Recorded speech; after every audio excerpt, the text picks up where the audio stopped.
This is one voice. Good afternoon. I hereby call this agenda review meeting of Nacogdoches ISD Board of Trustees to order. Let the record show that a quorum is present and notice of this meeting was posted as required by Texas Open Meeting Act. Reverend James Irvin, unable to attend today's meeting. Today, all the items on the agenda are for discussions only. No voting will take place at this meeting. Thank you for your joining us today, and ask to please turn your cell phones to the silent mode. At this time, we have a public comment, and we have not received anyone to address the board. However, those who are interested to address the board in the future, the instructions on how to sign up are included in meeting notice. Okay, we quickly move to consent agenda. This portion of meeting, we will discuss items from the consent agenda. No action will be taken on these items, and we start with board meetings minutes. Board members, are there any questions concerning board meeting minutes?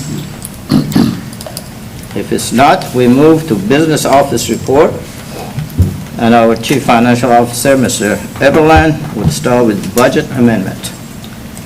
Yes, sir. President Niraman, Board of Trustees, and Dr. Trujillo. We're going to start off with our budget amendments today. There was a typo in the budget amendments posted on the board book, but in your package you'll see the amended one. So all these amendments are just transfers between functions that we're required to take to you all if our departments or campuses want to transfer between functions. We obviously have to take them to you all. If we'll go through them, we'd like to increase function 11, which is instruction, by, it says 3,000 on here, but that's going to be 30,000. Increase function 13 by 1,000, and increase function 21 by 3,000. In turn, we'd like to decrease function 23 by 1,000, decrease function 31 by 3,000, and decrease function 53 by 30,000. Thank you, sir. Next, we move to donation under 2,500. Yes, sir. So we'll just go by campus. At BQJ, we were donated $250 from E-Tech Texas for Adopt-A-Shelf, and also donated school supplies from Nacogdoches Junior Forum. And Margie Chumley, in the social workers department, we got $250 gift card from the Community Improvement Program to purchase sweatpants and sweatshirts for DAEP students. At the Fredonia Early Childhood Center, we got some nice seat cushions from NIPCO. At Reggae, we received $250 from Nacogdoches Rotary Club for the book vending machine, and another $1,500 from Nacogdoches Rotary Club for the book vending machine. We also received at Reggae pumpkins from ServPro. Okay. At Mike Moses, we received a nice donation from Dr. David Creech of trees for the playground. We certainly thank all those people for their contributions. Then we move to investment. Yes, if any of you have any questions about the investment report, I'd be happy to take it, but all the information is there. Mr. Eberlein, I don't have any questions, but I have a comment. I know you're very, very detailed, and I just want to prove that I'm more detailed. On page 29, do you have it in front of you?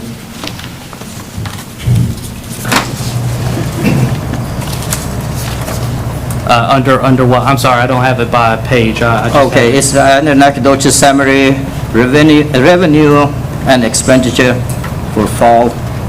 Yes, sir. Okay, column number 3, it says period receipts, right? Yes, sir. Okay, between 8 and 3, you need a comma. Yes, sir. I'll get on that. When did you start teaching English? That's math. I was going to prove that my math is stronger than my English. Thank you, sir. Won't happen again,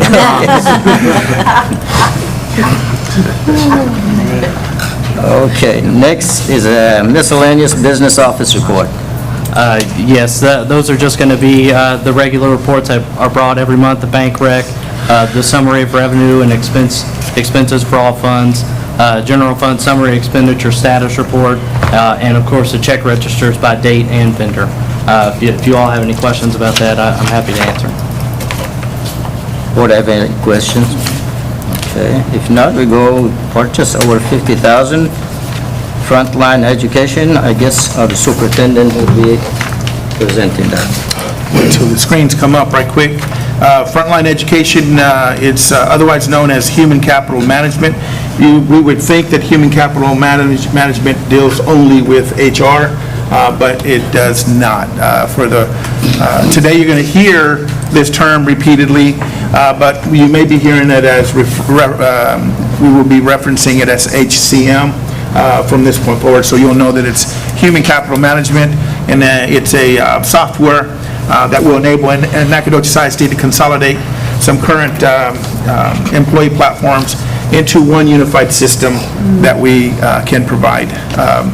Some of the things that you'll hear today in the presentation is the streamline into one particular program.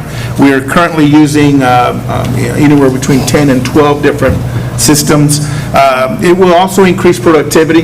That's why you'll see today in the audience, we've got a number of folks that will touch these different programs in different ways. Ensuring compliance and accuracy. We take the element of the human factor out by putting the number and you transfer the data over without having to re-enter data constantly as it leaves one department to another. And then also plans for success for the long range for NISD, and definitely would be investing in our people and the work that they're doing each and every single day. This kind of gives you a screenshot of the journey of the document that we have, and I'm going to give you an example, and it's going to be brief. Cindy is in the audience somewhere, I think. Cindy, she's waving at us. Okay, Cindy works in the Human Resource Department, which with guards will post, we'll put an application, we'll look for a job. Okay, but with Cindy, can you stand up for just a second? Is there anybody else from HR that's here today? Okay, just know that what Cindy does will touch these two ladies at one point or another as well. Depending on the personnel that we're looking at, that's one department. But for the sake of what we're looking at, Cindy, if you remain standing, and the two ladies, y'all can go ahead and sit down. Cindy puts in the application, we find an applicant, we're ready to go, it's exciting, and then you hit go. Where's Margot at? Is Margot here? And Dr. Trio, if Ms. Mayfield can please stand. Okay, Yes. Mayfield. There you go. She represents that department, okay? In one shape or form, what we do is Cindy gets done with it, but Cindy's actually on one particular program, one particular login, different logins for the folks that's in there. Cindy, you can sit down, because now this person has been hired. We're coming over and they're joining us as a staff member. We got to get them into the clocking system. We've got to get them ready to go. We got to get them over to other people. If you're here with finance, today, this morning, can you please stand if you're one shape or form with finance, any other departments, okay? Now what happens is in this department, depending on what they're doing with that employee, it can branch out to a number of these folks for different reasons. For benefits, for payroll, for all the things that go in, clocking all the things, get them in the system. The three of you can sit down, and what now happens is she takes this program and it magically, the person becomes, welcome to Nacogdoches ISD, you're here. But Dr. Corley, if you'll stand at this time, now it comes over to teaching and learning. Thank you for standing in the back. So when Dr. Corley gets it, if you're with teaching and learning, and that's also our campus principals and all the folks in here, if y'all can stand. Okay?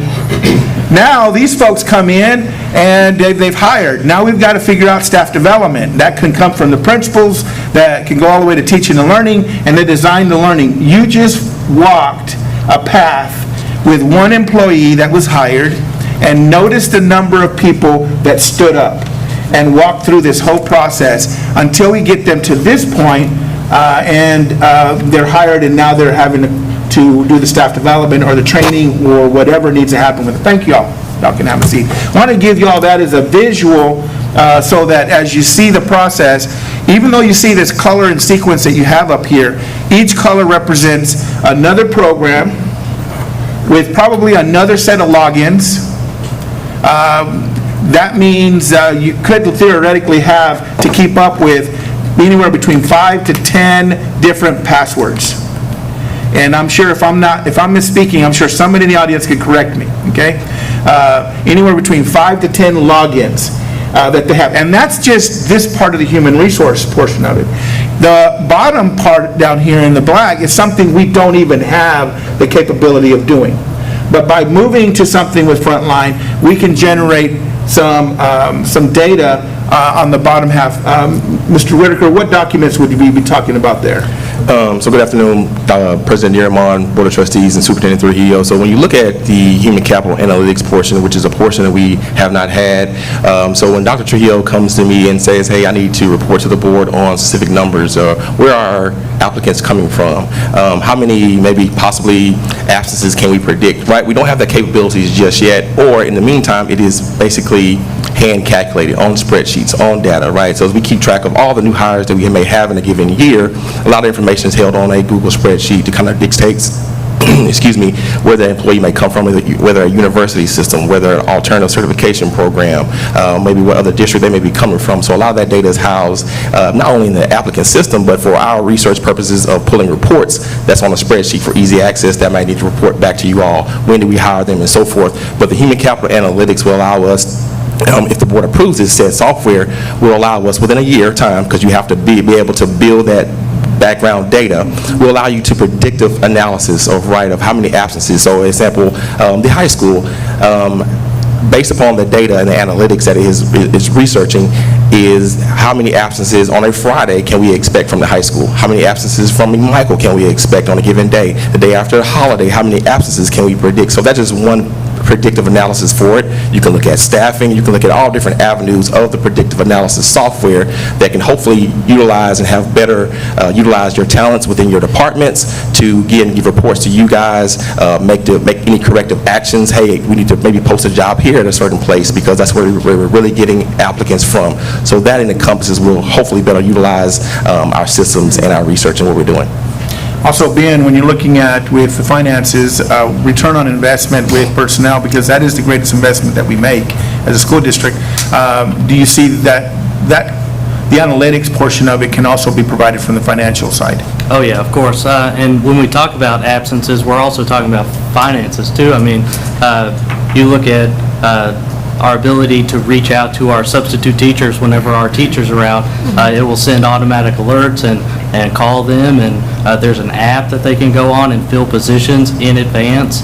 Our teachers can put in absences and things like that. So even the predictive analysis is really, really good for the HR finance part, but just on the day-to-day things with our employees and things like that, it's really an ease of use and for subs and teachers and all employees, really. Now, this also goes to Dr. Hill and Dr. Welch with regards to the analytics for staff development and opportunities.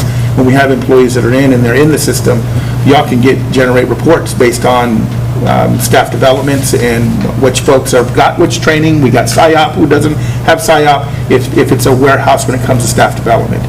One login, one location that does everything from HR to the finances to the staff development is what we're looking at.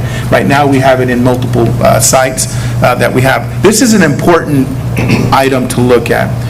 As a school system, we do a tremendous job in providing financial support for the student pillar, okay? However, I do have some things to say about eSchool, okay? But right now, that's what we use right there, okay? As we see several folks kind of smiley in the audience when it comes to that. It's our student information system. It's a big investment that we do to maintain all of our data, all of our information, and how we report that. But then you also have the e-finance side of it that deal with payroll and all the portions that work with that. Once again, those are all different programs. But when you go to the bottom and you look at the people pillar, we kind of create a hodgepodge. We find out what's the latest program we use, and we invest in this one program. It may cost us $30,000 to get this one program. Then we find another program that it's a sister program to it that maybe nutrition needs or transportation needs in order to run it. Now we go and get that program. It's $25,000. It comes in there, and we have another program with another password with its own maintenance fees and its own subscription that comes in. Right now, that's actually what you see is where Nacogdoches is at. We have multiple programs, but if we're going to invest in our people pillar, this one here, we have 80% or more of our budget is in human capital. That's where our budget is expended, is on people. So how can we become much more efficient in what we're providing and putting in the hands of our folks? How do we grow that within our people that we have? Because if we don't do that, this is what it looks like. We have the DMAC system, which is works with our data. If you use DMAC right now, can you raise your hand? One hand, okay? Keep your hand up if you use DMAC. Notice we don't have some folks that have their hands up. But this is a password, this is data, this is information to have. If you use Talent Ed, keep your hand up, okay? If you use Talent Ed, put your hand up. If you already have your hand up, put your other hand up. Okay? Do you see what's happening, what we have? Okay, now, if you use Talent Ed and DMAC, and your hands are up, and you use Time Clock Plus, and you already have both hands up, okay, can you stand up? Okay? If you don't have both hands up, put at least both hands up or one hand up. Okay? So when you see what we have now is most people are either standing up or have their hand up. If you use Eduphoria, or if you use Eduphoria and you're not doing anything with your hands, put your hands up or stand up. Okay? How about OmniTrack? If you use OmniTrack, stand up or put both hands up. If you use Smart Find, this is for absences and clocking in and everything. If you're using that, put both hands up or stand up. Okay? Do you see the reality that we have? Everyone from the secretary to the superintendent to cabinet members to look at Ralph over there. He's got both hands up. Now, what worries me is look at the folks that are standing up that are leading the buildings. Okay? Or leading a department. Thank you, guys. Go ahead and put your hands down. And I wanted to give you a visual of what we're doing. If we're saying we're going to invest in human capital, how exhausting it is to be a member of the organization to keep up with all of these programs, all their logins, in order to maintain sometimes a pathway that deals with one item, but it has to be re-entered, resubmitted. Human error can play into it as you're playing through this. I'm going to use one example. Mr. Whitaker, and I know several of us can speak to this. I know Ralph can speak to this because we've been looking for positions for folks that are out there. Any one of the principals can speak to this as well, is when we post a job, okay, and you put it into the system. I'm a new employee, a prospect. How do I know where I'm at in the pathway? I'm eager. I want to come work for Nacogdoches. I've submitted an application. Do I get something right now from HR a week after I put my information in, or it's just yes or no? Now, don't elaborate with it yet. Do I get something from HR in paper or an email that says, thank you for joining or submitting your application within a day or two? Not in a day or two, no, not in an electronic system, no, Okay. sir. Do I get anything in 2-3 weeks? Yes, sir. Okay, what do I get? You get an email. Okay, and that email says, thank you for submitting the application? No, that email says, thank you for submitting your documentation. The principal made a recommendation for you as we begin now the process of getting all your documents in order to go through your process. Okay, when in the process do I get an update that tells me where I am in the process? You do not. So I can literally be waiting 3 weeks, 4 weeks, and I don't hear anything other than that communication. Other than other feedback from emails, but electronic instant feedback, you do not. So that's how the luxury of this program is. You can design it such that it tells you where you're in the process. If you're getting your fingerprints checked, or you're getting whatever's been determined as you're going through the process. Just on the human capital side of it, it's pretty powerful for what you're able to look at. And you see the cost associated to each one of these over to the right side. Dollar for dollar, I'm going to tell you right off the bat, it doesn't match up with what we're making a proposal for. But remember, we're looking at the greatest investment is our human capital. You have about $94,000 in subscriptions that we're looking at, that we currently are receiving. But that's not mentioning the countless hours that our folks go in. How many of you that are hourly employees, okay, at one point or another throughout the year, you go beyond the 40-hour week? If you do that, stand up. 40 hours a week, or 40 hours during the pay period, okay? So what we're doing is, these folks are putting in the time, the efficiency of what we have, but then because they have to touch every document, and notice, you're looking at cross-departments. And when you look at cross-departments, sometimes these folks are re-entering some of the same data that's already been put in the system. They just got to put it in their own program of what they have. Yes? So, thank y'all. So, those are the streamlining items that we're looking at with regards to our current going to a one-platform system. I'm going to pause for just a second because this touches everyone on cabinet. Is there something there that I've missed so far in the programming that we're talking about? You add whatever you need to.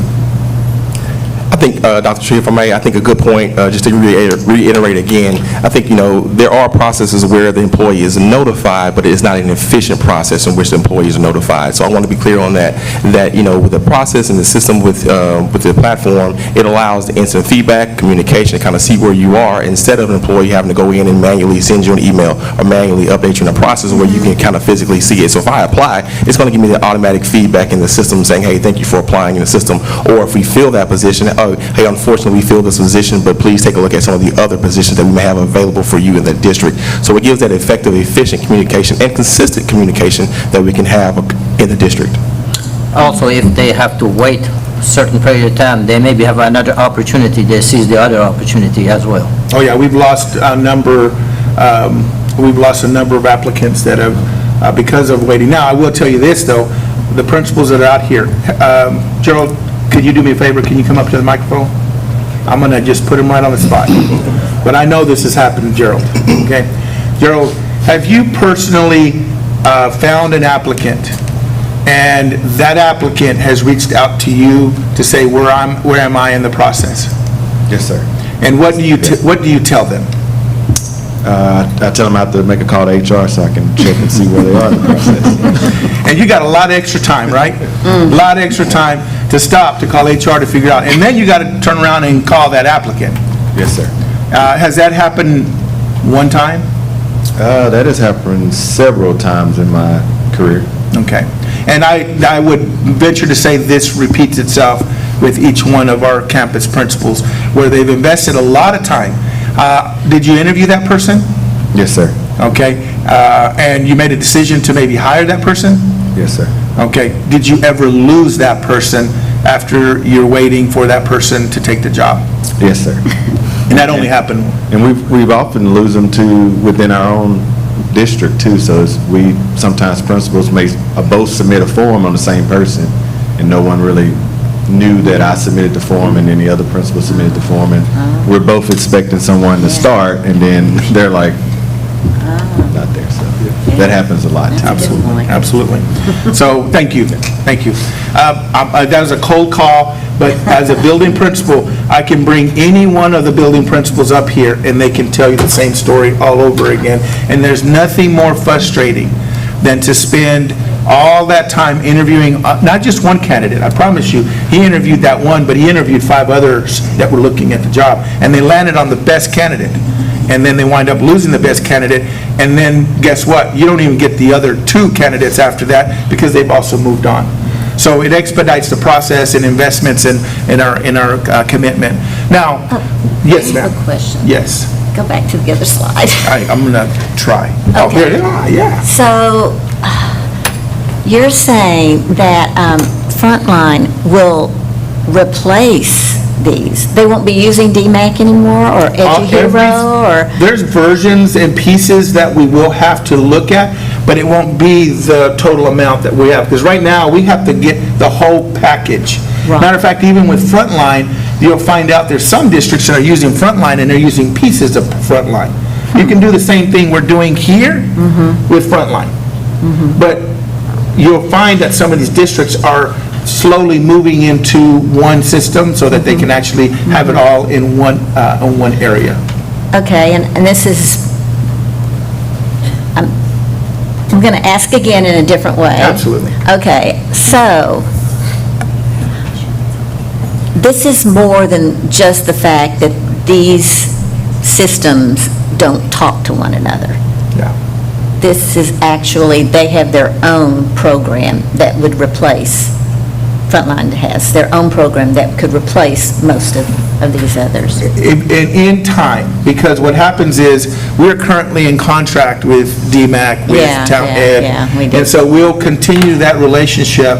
Frontline will come in, and as we build, we're building from this point forward. We won't be able to go back and add information in the past as we transition. When you talked about the analytics and the data and the reporting, you won't be able to run a lot of those reports until 12 months later, 24 months later, until you have history that's into the Frontline program. But let me kick it out to these guys as well with the response to the program that you understand with regards to Frontline and how DMAC, we would be using a piece of it. Dr. Hill, there's some things that we deal that are there still, so.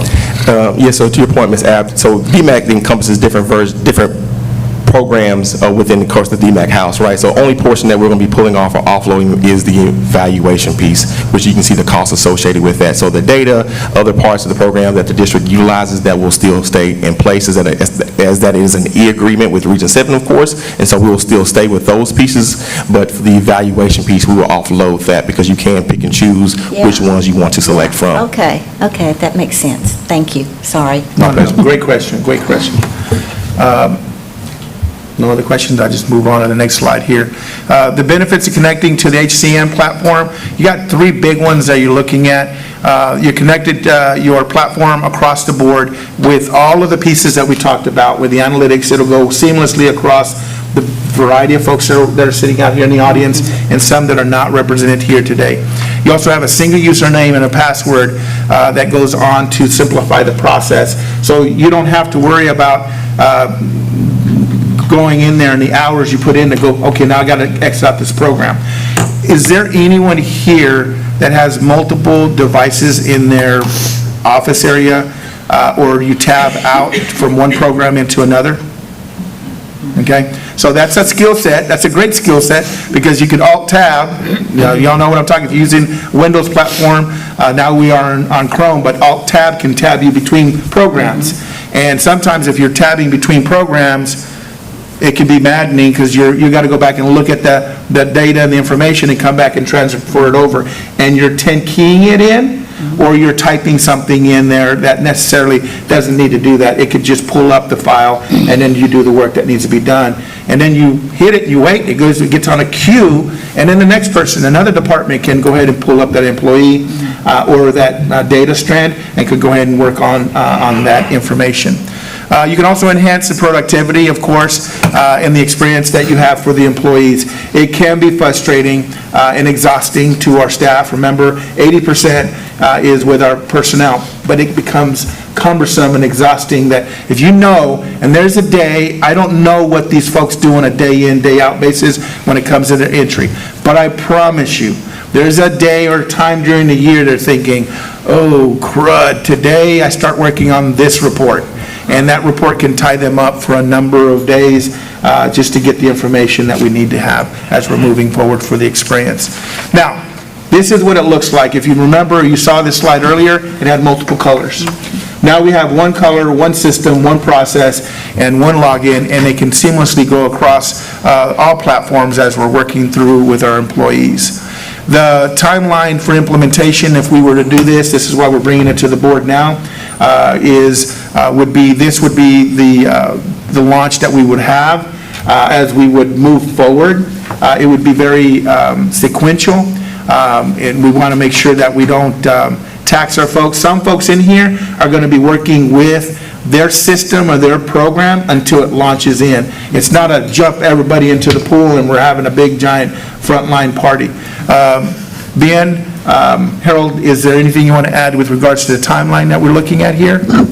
I will say, just like specifically for the business office, the time and attendance portion is semi-later in the enrollment process. They have to get all employee information in and things like that, create positions and stuff like that. So like for us, it's later in the process. So like Dr. Trio said earlier, we will have to maneuver around some deadlines and renewal dates for specific programs, but just know that has been baked into kind of our idea and our plan going forward. So just wanted to throw that in there. And then also regarding the timeline, this is a tentative timeline, kind of as proposed by Frontline. Once approved by the board, we will be given a specific project manager that will be working with the district to better streamline and lay out our timelines according with the department. So this is based off of 6 hours a week, kind of laying that out. But when we dive into it and break out into multiple teams and multiple departments to kind of work on these different avenues of the software, we will have specific deadlines that could move up, that could streamline even more to better, again, adapt and to be able to complete the project, projected timelines that we have for each individual program.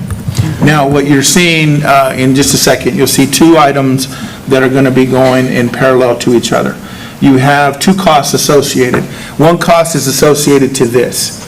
It's a shoulder partner. It's for the year as we leave one program and go into another. So when you see the associated cost with this, it's the cost of the shoulder partner.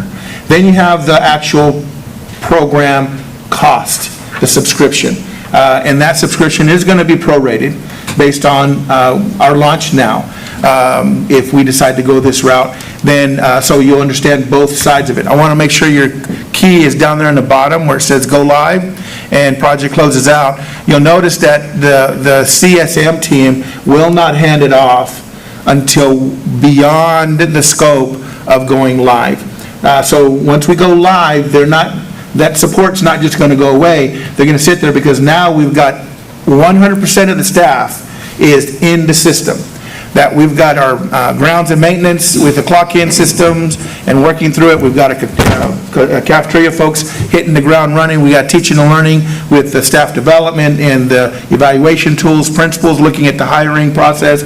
So once it goes live, it's one system so we can provide that support well beyond the process that we have. Now, to Mr. Whitaker's point, this is an ebb and flow. They'll adjust it as they move through this process. They're very experienced with doing this this is their history. They're in all 50 states.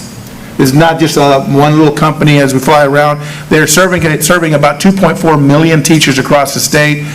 Their focus is on K-12 schools, 80,000 schools, 8,000 school districts, but a little closer to home. So you'll see exactly, because then we can anticipate this would be a question the board might have, is these are some folks that are actually using it.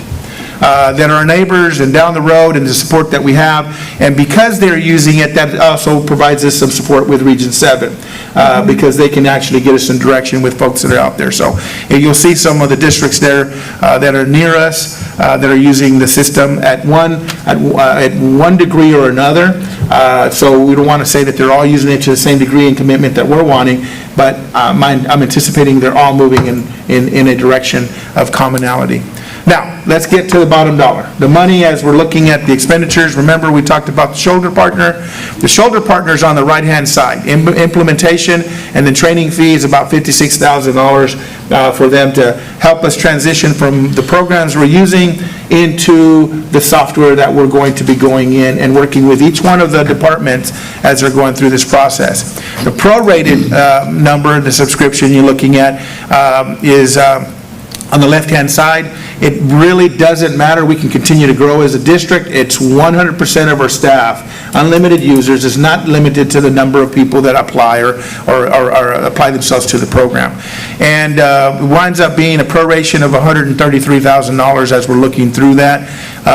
Once we complete this, then it will be a full-year subscription on a regular basis, would run about $159,000. So that's basically what we're looking at for the cost. We are, remember previously, when you go back to the slide, just want to make sure for full transparency, that's what we're spending right now, $94,000. So I want to make sure it's clear that it's not dollar to dollar, but the efficiency of what we're looking for, streamlining the work that we have, and making sure that we have some longevity with the folks that were working with us, is how effective is our bottom dollar when it comes to the investment that we have in our people and the work that they're doing on a daily basis. So this is currently what we have. We invest 79% of our budget in people. And the ask that we are having this board consider is, if that is where we're spending the money, is almost 80% of our annual operating expenses is there, and that's about $50 million, is let's invest in the work on how we can become much more efficient, much more productive, and no telling how many people we are losing because we don't have an efficient process of streamlining them into the system, into the people pillar is what we're looking for. So that's the full presentation of Frontline.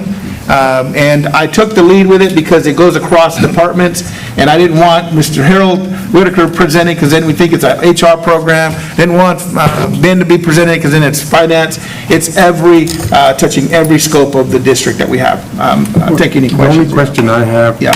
is, if you're going to put all these people together in this program, will there be overlap by other, like human resources? Will they have an overlap on teacher's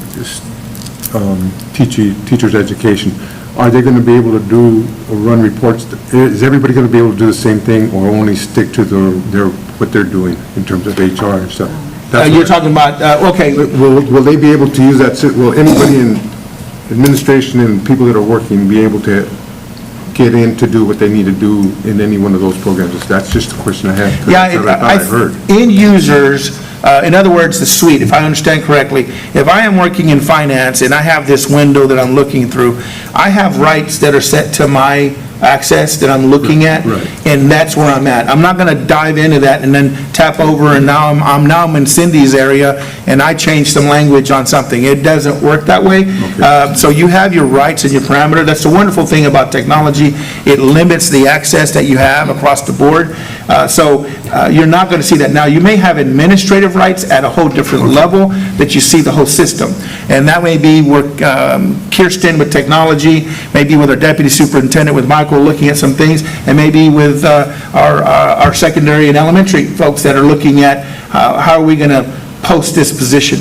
But on a day-to-day operations, it's going to be very specific to the end user. And even when you go further down, there are going to be some folks that are going to touch it, but they don't even know they're touching Frontline. And now I'm talking about clocking in and clocking out, using their device to clock in and clock out. So that streamlines it right now. Help me understand this, because I don't clock in and clock out. So an employee being, when they're clocking in, clocking out, based on the program that we're looking at, will they be able to do that on their device? So my understanding is that some schools have a hesitancy to allow people to clock in and out on their device because they can clock in from home and say that they were at work earlier. However, I am under the understanding that Frontline can make it to where they have to be on the school Wi-Fi to clock in and out. So that's a possibility. And, I mean, we could also make it to where, people are used to coming in and clocking in one place. We can keep it like that and keep an iPad there, and they can put in their number and clock in that way. But yes, it is a capability, and we can restrict it to, like I said, just the school Wi-Fi, I believe, if we choose to do so. Okay. Substitutes, would it tap into that as well? Yes, sir. And so again, like when we look at it, it's a paper-based product. We currently have paper-based systems. So when subs go into on campus, they physically sign in, right? So this platform will allow substitutes to be able to check in there on the digital platform in the digital setting. Let's say if you have a Chromebook that we have from Ms. Morris and the technology, then that substitute can go in and clock in there and keep a digital record of the time when they arrive and the time they may exit that we have in the system. So you don't have all this paper buildup and these paper processes, that this will allow us to move toward a digital culture. Dr. Trujillo, what the price that we pay is for, when you say purchase, it means I buy it, take it home, it's mine. But we rent this, basically. It's subscription. Yes. Then for implementation, this will have to be every year or just one time? One time only, Yeah. with the 56,966, which would be the one time. That's that shoulder partner as we're going through across all the departments. And then from then on, we would just pay the subscription. Now, just for full transparency, so it's across the board. For subscriptions, I subscribed to the newspaper, and they had a little bit of a pay hike. My subscription went up a little bit.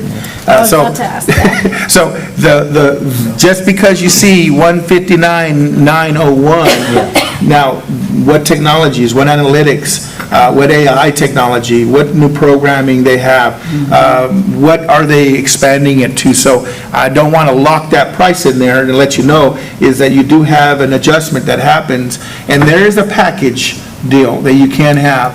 You could do a 1 year, 2 year, 3 year, but there's advantages and disadvantages to doing a multiple year subscription or just a year to year.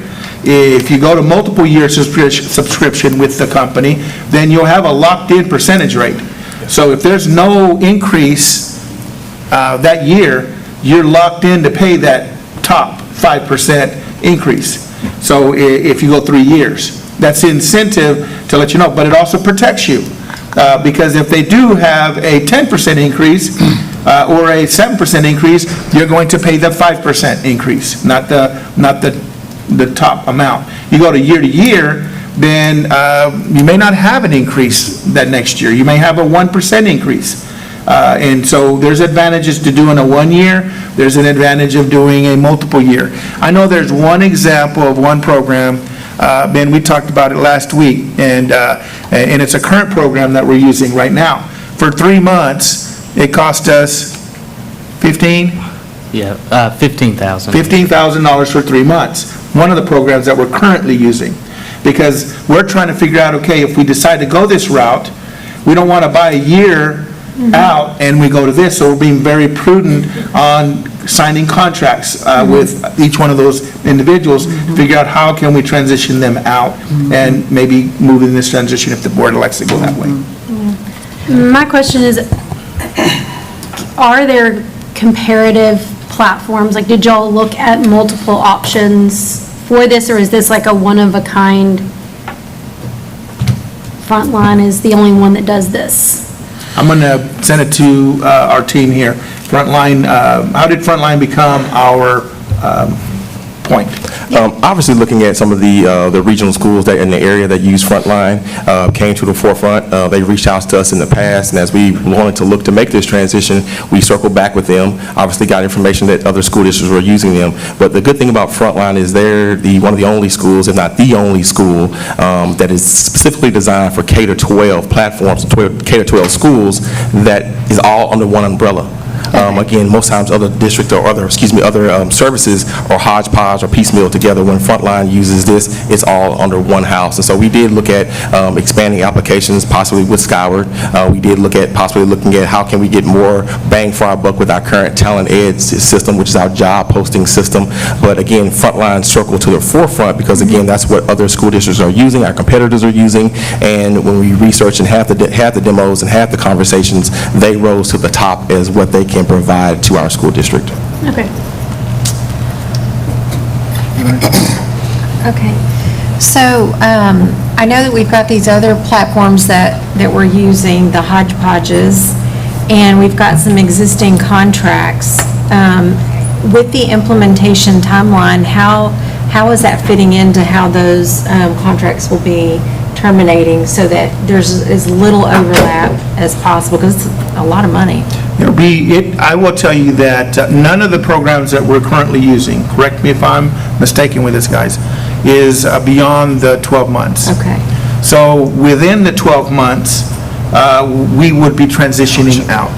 The example, the one I just gave you is, we had to renew that one because it just came up, and instead of going a full 12, than we did the 3 months. So as they're coming on, and the interesting thing is, they don't run on a school calendar. It just depends on when we got in a relationship with that. So as we transition off, then we'll come off. That's a great question, just for full transparency for our community.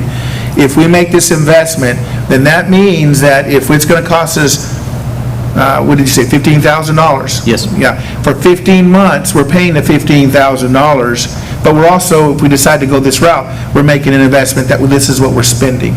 In the future, we won't be spending that 15, but for the present, until we get off of this for the 13, for the 3 months, we would be paying the 15.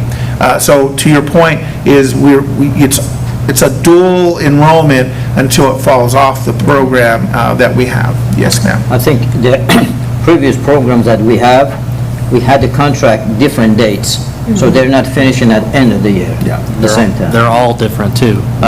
Some are expiring in December, some are expiring in August, some are expiring when our fiscal year is in June, so they're all different. So that's one of the challenges whenever you do an all-in-one, or one of the benefits, really, is it will all renew at one time for all of these different programs, and we won't have to worry about, oh, well, we need to prorate in the budget for 7 months of Time Clock Plus, so that's also a good benefit there. Through this ordeal, I was experiencing to myself, I said, if we finish it, hold on to it, and start next year, I said, we're going to be short-handed again. My one other question is, how many people have had an opportunity to get in and experience the system on the digital end? Some things sound good, and then they're not user-friendly. Sure. So thank you for that question, Dr. if I may. So we kind of had this discussion initially with one-offs, myself and Mr. Z and some of the team. Initially, you're right, to kind of get some more information as we were researching Frontline. Yeah. And then when we wanted to look at, okay, hey, this is really just rising to the forefront, September 18th is when we had basically the demo day. And so that encompassed a full day of all the different platforms that we had. We brought in from our cabinet members to our auxiliary directors, our principals, other departmental staff, as far as HR, payroll, and so we were all in there at one point or another in our T&L teams, and so to look at the evaluation pieces, the PD pieces, and everything. If you were part of any one of those demo days, can you raise your hand? Awesome. So when the decision was made, it wasn't made behind closed doors, there's that Right, process. And even though he told you, I want you to see the hands of folks, and some of these folks actually didn't go just to one demo. They went to multiple demos because they do different jobs. And so they want to know, hey, I'm here with Frontline again, but I do this part of the job. Yeah. Okay, I'm here with Frontline, I do this part of the job.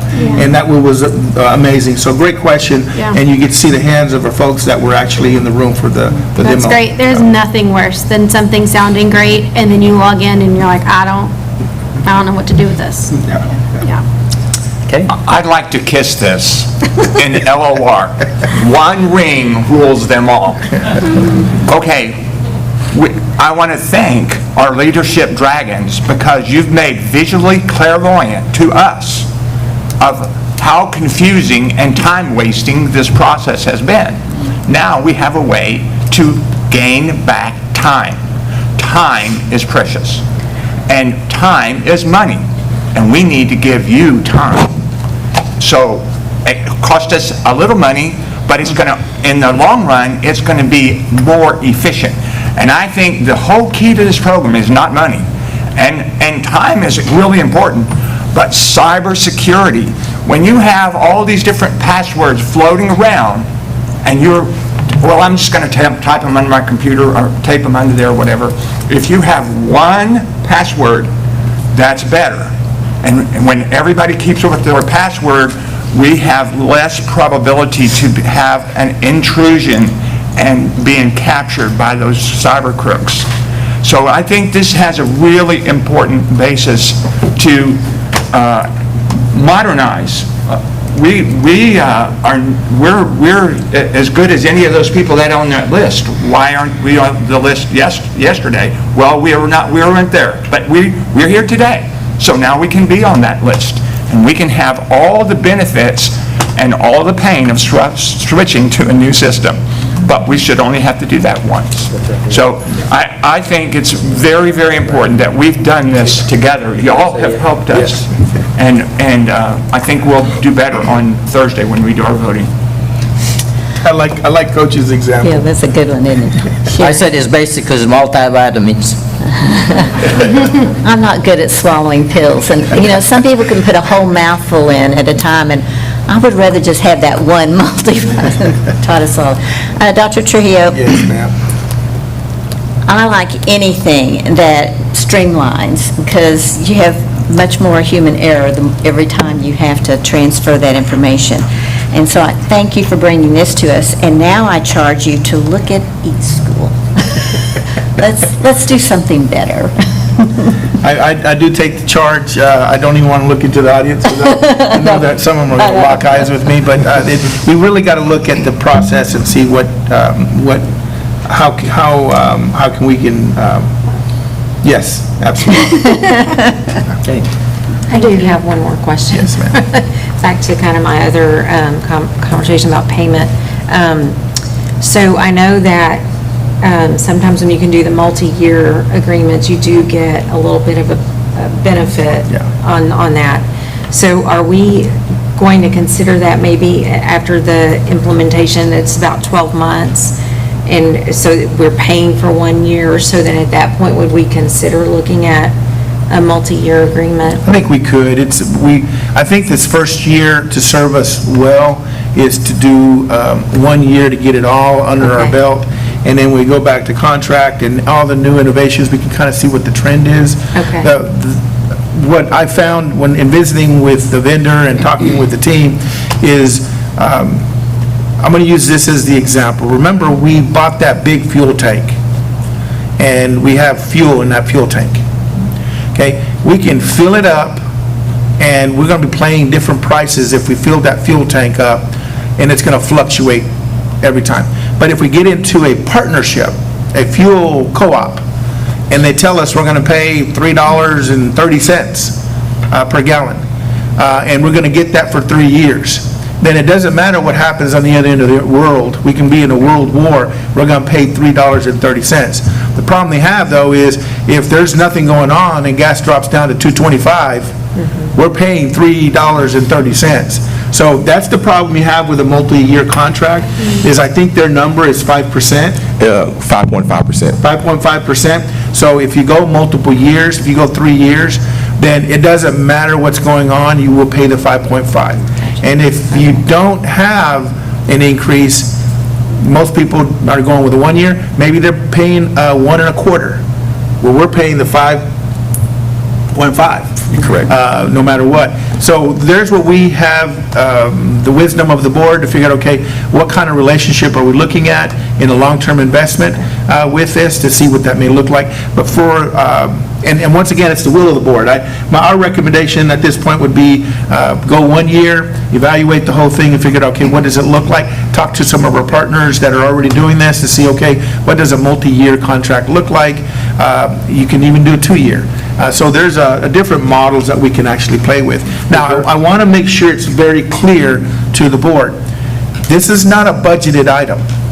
Okay, I just want to make sure it's clear, and I'm doing that because Reverend, if he was here, he would be asking me this question, okay? And I want to honor him in his absence, is because this is not a budgeted item. So that means that we've got to go into the general fund to pay for this to get it done. And that's a powerful investment. That's why we have these folks out here in front of us for full transparency and making sure that the community knows this is an investment that we're doing for the long term of our employees and the work that they're doing every single day. And also our future employees, the prospects of what we have. How can we expedite them being part of the Nacogdoches family as we're working through this? We just want to make sure to put that out there as we're going through this as a funding mechanism. We're saying to look at it for a year. Is there any possibility to do some kind of a 6-month evaluation to see where we're at, and do we have any options with that? No, because remember the 56,000 is a full year implementation, you saw the calendar. In order to fill the whole process, they've got to take us through the full journey to get us all into the system. And then at that point, we're paying prorated for the full year. So the minimum amount of time that we would be able to do would be a full year. Yes, sir. Great And question. I realize what you're saying about this particular item not being in the budget, but all those other all those other items 10 are. are, and those are the ones that are gonna come off. Yeah. So you really need to look at the net of what you're spending, and you're not spending 190,000, you're spending the net. Okay. Absolutely. Again, ultimately, excuse me, as a board member, as a board, our job is to make sure everything is facilitated to the maximum of efficiency and learning for students and people who work with. That's our responsibility. I just wanted to say that this is a complex, simple thing. And we can make it as complex as we want, we can make it as simple as we want. But the response in everybody lifting their hands, I went and trained, and people are saying, I trained and I like it. And I think that's good. That's a positive point for this. And the fact that you know this program so well, you are not depending on other people to lead us. You are leading us in this. And I think that's a wonderful thing, because he's a very strong leader. And I think that we're following him in the right direction, all of us. I appreciate the accolades, but I really don't know this program. I'm counting on my team to really lead it, but I wanted to make sure the board saw, as a figurehead leading this to the board, because I didn't want us or the community thinking, oh, this is an HR program or a finance program or a curriculum program. As a superintendent, I represent every aspect of the district, and that's why I wanted to make sure, as presenting it, it touches the whole district. It's very powerful. Love the comment, though. That's, my wife would disagree with you. I know a lot of things about a lot of things, so. You know the scope of this. Absolutely. And you know the applications. And Oh, yes. You've led us to the right, you've led us to the water. Absolutely. Okay, next we move to appointment of School Health Advisory Council members and approval of the dates for 24-25 school year. Mr. Tarvin. Coach Rashid, if you would allow me just for one thing, we've got a lot of folks here that are very anxious to get back to their campuses or the work, and I don't want to keep you. So if you need to slip out, please go ahead and slip out at this time, so you don't have to sit here for the rest of the meeting. I was trying to expedite this. Yes, but some of them are stretching out because they got a report due or something. Gotta go see what happened during lunch. Thank you all. Some have football practice, some have fine art practice. Why it was packed crowd today. Okay, Thank you, President Mr. Rashid. Tarvin. Good afternoon, President Neermond, board members, Superintendent Trujillo. It is that time of year where we come to you asking for approval for our membership to our SHAC Council, as well as the meeting dates. This year, we are looking at meeting on November 6th, December 3rd, February 4th, and April 8th. Also, you should have received another sheet outlining the members for the SHAC. These are the current ones that we have. We have reached out to a number of people. We just haven't heard back from some of them, so it's a good possibility that I will be coming back to you. But currently, the breakdown looks like this: 6 parents, 2 teachers, 1 administrator, 1 social worker, and 2 community members.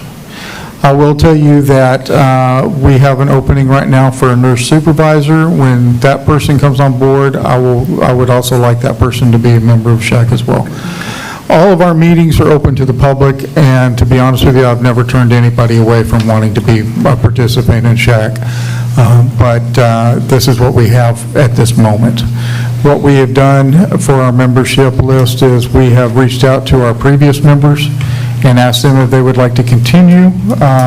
So these responses here, yes, I would like to continue, are here as well. And we reached out to the campus principals and asked them that if they knew anybody, any parents that might want to be a member of SHAC, to give us their name and contact information, and we've reached out to them as well. We did pick up, if I'm not mistaken, two additional members this year from that list as well. So what I'm asking is for approval for the board member, or for the SHAC members, as well as the meeting dates.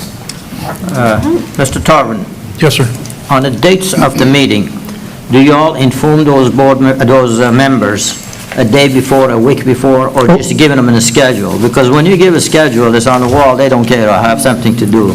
Yes, sir. So we do it multiple ways. Number one, we give them up front when we do our trainings, that we'll give them the dates, but then we also send out calendar invites. Right. And then a week in advance, we'll send an email just saying, we're going to be having a meeting and telling them when. The SHAC program is a program that we must have, correct? A shack? Yes. Yes, sir, we do have to have Since the it. fact that we have to have presence, people be present. Yeah. Shack is becoming a big deal with the state, and it should, to be honest with you. Right. One of the things that we have to do is we have to post it very much like a board meeting. We also have to record it, either just a audio recording or a video recording, and post the meeting online, as well as take notes and do that. Then at the end of the year, I come to you all and give you all a report of what the shack did throughout the year. Well, I'm well aware of it. My concern is to make sure there is enough attendance of people in there, so if we're called on it, to say, hey, here it is. Yes, sir. That's it. Thank you. I appreciate all of these participants who are willing to volunteer, teachers, parents, everyone. We really appreciate it. Yes. Okay, next is additional T-test appraisals for 2024-2025 school year. Mr. Whitaker, Assistant Superintendent. Thank you, President Neerman, Board of Trustees, Superintendent Trujillo. As you can see in Board Book on page 59, you will see the list of additional T-test appraisers for the 24-25 school year. Some of these individuals have recently completed their T-test and AEL portions to become fully certified to be able to be an appraiser for the school district. So, Again, for my personal curiosity, if somebody requested another appraisal, are we able to accommodate that? yes, sir. So the list that I brought to you, I believe in August, had pretty much every other appraisal, as well as including district office personnel. So in the event that somebody did request a second appraisal, we are able to accommodate that. Again, I'm going to go a little bit more detail, because I have been in that situation before. Has there been any complaint about certain evaluator that you We eventually... can't address that. Not individual, but is it possible that would be, that we have to either retrain or... I think the district is working with teaching and learning to, what do you call it? My mind just went blank. Calibrating, thank you. Can I think of the term off the top of my head? Calibrating, working with our administrators to make sure we're on the same track as they do walkthroughs and observations, just to make sure we stay in compliance, especially when you talk about TIA purposes and just in general observations. We want to make sure those are thorough and done correctly. I'm smart enough not to put a name on it. Yes, sir. Okay. You are, I just didn't know if they were going to start giving you names. No, sir. No. Okay, next, CRPA complaint, Internet Safety Protocol. Mr. Martin. Good afternoon, President Neerman, members of the board, and Dr. Trujillo. The Texas Education Agency, under the guidelines of the FCC, requires that schools that participate in the E-rate program and receive discounts on internet services, internal connection of basic maintenance, must post notice of a board meeting to discuss for the board to approve a SEPA compliant policy. SEPA stands for the Children's Internet Protection Act. This is just an annual certification that the board certifies that the district is using safety protocols, including softwares, to help filter and block unwanted, unnecessary materials from our students. We'll be happy to answer any questions that the board may have. Okay, all the devices we issue to students. Yes, sir. They all have some kind of filter. 100%, yes, sir. Okay. Who I'm sorry, go ahead. Who did the evaluation to write the report? Because there's no name on like who's the one that made sure that we were compliant? Who was the assessor? Our technology department does that for us. Okay. Sometimes our kiddos are very creative. They will take a personal device that we've issued them, they'll take it home and they'll download an app or something on there, but the minute that device comes back on our network, the network says, welcome back to Nacogdoches ISD, delete, and it removes everything and puts it back to what we approve as a district to use. So it's a very amazing piece of software that we're able to keep all our students safe, so. We currently use two softwares. One is JAMP, that costs the district about $2,500 a year. The other one is Bloxy. It costs about $30,000 a year. And like Dr. Trujillo said, every machine that either both students and our employees are all filtered. Thank you. In other words, when they get home, they can look at, see how many different kind of Nike shoes is it? Well, to a certain extent, yes, sir, but they are still filtered and blocked at home. Thank you, sir. I have a question, I don't know if it's really applicable to this, but I kept running into this minor, and it defines that over and over and over, minor. The term minor means an individual has not attained the age of 17. And so all this stuff is attaining or pertaining to minors. But what about when you're 17 and 18 and you're using our devices? You still, even though you're now not a minor, you're still under these same rules, correct? Yes, sir, 100%, yes, sir. Okay, so that's somewhere that's covered in all this, because I read it all, but I was looking and I was going like, well, I didn't really see that in all that, but as long as we say it's anybody that uses these that belongs to our school district. That's I don't correct. care if you're 17, 18, 19, 20 in our school district, you can't watch porn on these computers. You can't do anything except what's allowed by those filters. Yes, sir, that is correct. Even me, at 30 years old, I can't get to certain 30 sites. years old. The good-looking 30-year-old. Thank you. Yes, sir, that's Dr. Groman, this is, this actually covers even the employees of the district. You know, it can be a little frustrating as an employee, they can probably attest to it out there, is you have teaching and learning, teachers that use a specific program. Bloxy has been a little bit of a pain sometimes because a teacher loves this one application, but if there's something there that doesn't align, they won't be able to get into it. So even as a staff member, there's a way to go through it, but you got to submit it, you got to be reviewed, and then be able to look at the appropriateness, got to talk to teaching and learning to see if it aligns with our curriculum and instruction, and there's processes that we go through that we can actually make it And happen. Dr. Roman, by age of 17, we hope they're graduated and gone. Oh, yes, true. Okay. We have one item for discussion agenda, and it is security hardware upgrade project. Again, Mr. Michael Martin, Deputy Superintendent. Thank you, President Nuremon, Board, and Dr. Trujillo. If I may direct your attention to page 83 in your board book. If the board recalls, we have been going through several upgrade projects across the district, one including security, hardware security. Over the past summer, we have done many schools, replacing both key and hardware lock, as well as your key access with your cards. This project here is to conclude and finish up Brooks Queen Jones Elementary, Nacogdoches High School, the field house at Nacogdoches High School, the weight room, Dragon Stadium, the guard shack out at Nacogdoches High School, and the CTE building.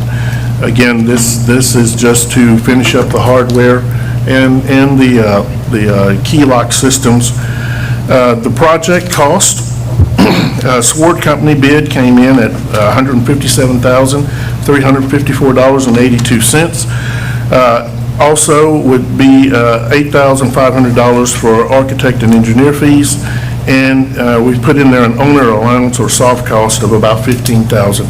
The total project cost that we're asking the board to approve is $180,854.82. Mr. LaRue has stepped out, but we'll be happy to answer.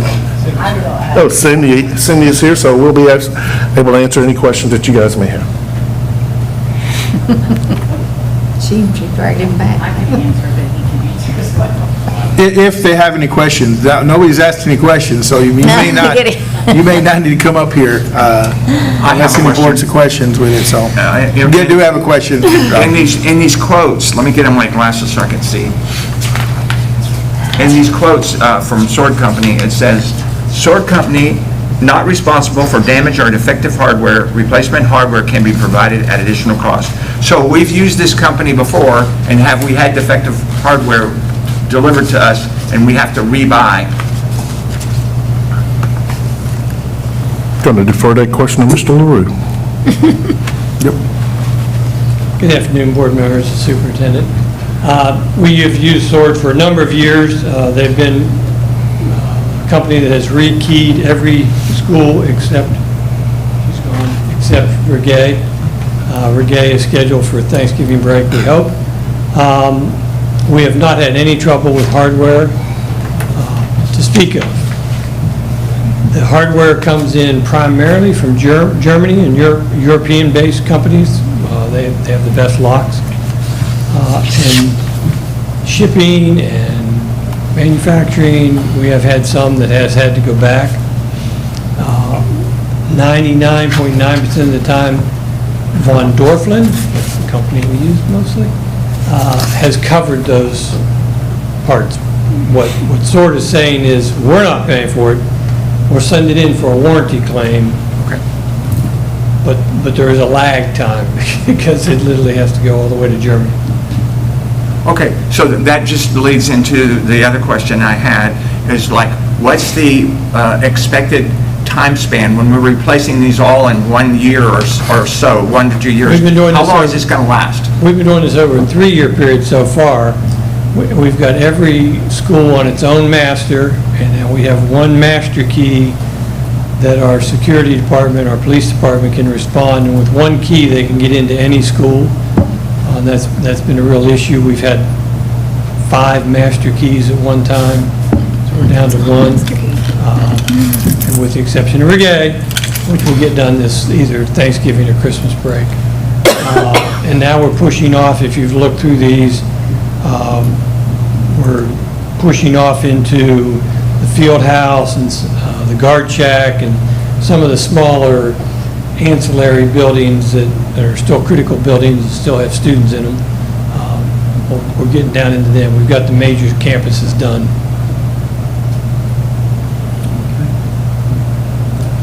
Hey, thank you. President Fashid, if you would, if I may add something to this, and it's to the multiple keys that Mr. LaRue was talking about. One of the things that this board needs to be aware of is, as we're going in through this process, we are being very, very responsible with who gets access to these campuses by controlling the keys. We've got a program now, School Dude, that actually does a lot of the reservation for facilities. At one point, we can have individuals that had a key, and we didn't even know they had a key, that would go in and use the gymnasium or other sites, and it plays right into our safety plan so that we have consistent access, who has access to what facility. If you're not a public school educator on a regular basis as an identified teacher, we've got to start looking at limiting access into our facilities, all facilities, and follow the protocols of how they would go in and gain access. So with that being said, we have entities that are out there that for years have had access. So as a courageous board, and as we go forward with this, we've got to be able to be unified in, this is just the way we've got to move forward for the safety of our students and our staff and gaining access to our campuses. So one of the greatest things that's happening is we have a key that, we talked about the boxes that are outside, those boxes that are out there, the police and the fire department can use. We just don't want keys floating around out there, and it's, I appreciate the fact that we're actually keying some of these areas that are now these off-sites that also have access to what we have. So to your question, it is, it's never, at least as long as I've been here, I've got 3 GG, M keys, GM key, and G means Grandmaster, Grandmaster, Grandmaster, and Grandmaster key. And so we've just moved away from that to just go with one Grandmaster key, but we also are moving to the badge system. which is a keyless entry, which allows to stamp a time, a date, and who came in to our facility to use that. So we're doing it in multifaceted ways. So just wanted to make sure to put that out there. It's on record that we are limiting access. Some folks are not going to be happy. They may be calling our board, calling and saying, I used to be able to get in. Why can't I get in? Well, it's because we have a new safety plan and prioritizing the safety of our students and our teachers. So I just want to make sure to put that out there. A lot of, things were a lot different back then. I mean, they were very, very different back Oh, then. It's absolutely. not, you just don't know anymore, so. Absolutely. Different world. I need to share some thought with you later on. Yes, sir. I'm concerned. Okay, any objection to put this under consent agenda? There any? Good. All right, that goes with the consent agenda. Ms. Holly? Okay, now, the board will now conduct an executive closed session to discuss items posted on our agenda pursuant to the following provision of Texas Open Meeting Act and as allowed by Texas Government Code 551.071, 551.072, 551.074, 551.076, and 551.129. No voting will take place in the closed meeting. Any action as a result of discussion in closed session will take place after the board reconvenes in an open session. Time is now 1:16 p.m. And we should not be coming back, reconvene till, We only need 15 minutes, so 1:30. Great. let's add it to 30 minutes. 45. We don't need long.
board is now reconvening into open session, and time is 1:49.